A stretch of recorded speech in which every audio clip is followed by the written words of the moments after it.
Help me, Mama. Hi everybody, this is Emily for Help Me Mama. Today I wanted to do just a quick video on how do you leave Grandma's house without a whole bunch of tantrums. I was at my mom's house yesterday and I was realizing we've come a long way in regards to leaving Grandma's house without any tantrums. It used to be that I would say, let's go, and then everybody would have a meltdown and my mom would run and get a little lollipop. Do you see yourself on the camera? Yes, can you wait for me please? And so there are a couple of things that I have done in response to that situation to improve and make a positive leaving Grandma's house time. Now your kids are going to be sad when they leave a fun place like Grandma and Grandpa's house, but this is a way to help them along with that and to make it a positive experience rather than a terrible experience. The first one is tag team it. My mom, you know, she's like your classic grandma with the candies in her purse and everything. Yes. And when we leave the house, she always wants to give them a lollipop, right? What does Grandma give you? Lollipop. That's right. What do you guys call your grandma? Uncle Boris. Uncle Boris? What? Here, come up here. Tell them what you just said. Uncle Boris. You're silly. What else do you call your grandma? Stand up.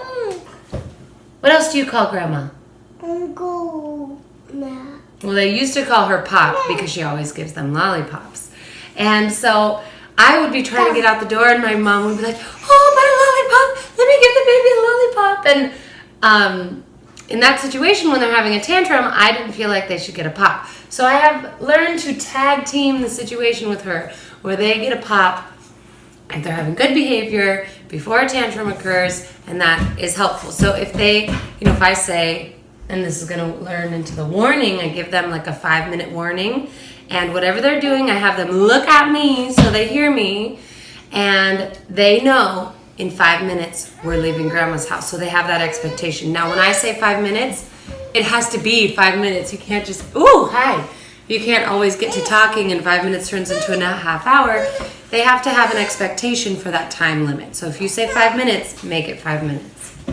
Then also, sometimes when I see that my kids are starting to get really sad about leaving Grandma's house, rather than letting that turn into a tantrum, I'll just get real close to them before it turns into a tantrum, and I'll say to them, you love being at Grandma's house. Oh, will you hold on a moment? Shh, no feet on the chalkboard. Rara, do you love being at Grandma's house? Yes! What do we say to Grandma when we leave her house? Thank you. Yeah, and we tell her that we love her, right? So turning a sad situation into a... Rara, obey Mom, get your foot down right now. Turning a sad situation into a gratitude situation. So instead of having a tantrum about leaving Grandma's house, we remind our children that, yes, we love Grandma's house. So rather than have a tantrum and have a bad attitude, we can show Grandma how grateful we are by saying thank you, giving hugs and kisses, and telling Grandma how much we love her.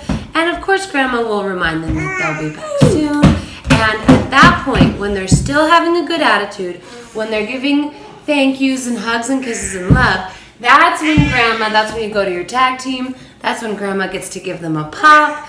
And this is something that has taken us a long time to sort of master the leaving Grandma's house routine. And it's not always exactly this routine, but having a tag team with your mom, having a warning for your kids, an expectation of we're going to leave, so it's not just like, okay, we're going, and they're like, ah. That would be sad, right? If you were doing something fun and all of a sudden somebody said you need to leave now. So giving them a warning and then expressing gratitude to your mom and your dad and the aunts and uncles who might be there if you're somewhere else besides Grandma's house. Definitely expressing gratitude in a positive, no tantrum way, I think is a good thing. So be understanding of that sadness of, when your children do have to leave somewhere fun, but helping them to express it in a gracious way. Hope this was helpful. This is Emily for Help Me Mama. This was Melia. Hi. You want to say hi? Beautiful girl. Can you say hi? And this is Rai. Can you say bye-bye? Can you say bye-bye to the camera? Bye-bye, Bye-bye, camera. This is Rai Rai. He was helping us. Thank you, Rai Rai, for helping us with our video today. If you like this video, give it a thumbs up. You can always subscribe and pass it along to a friend. Help me, Mama.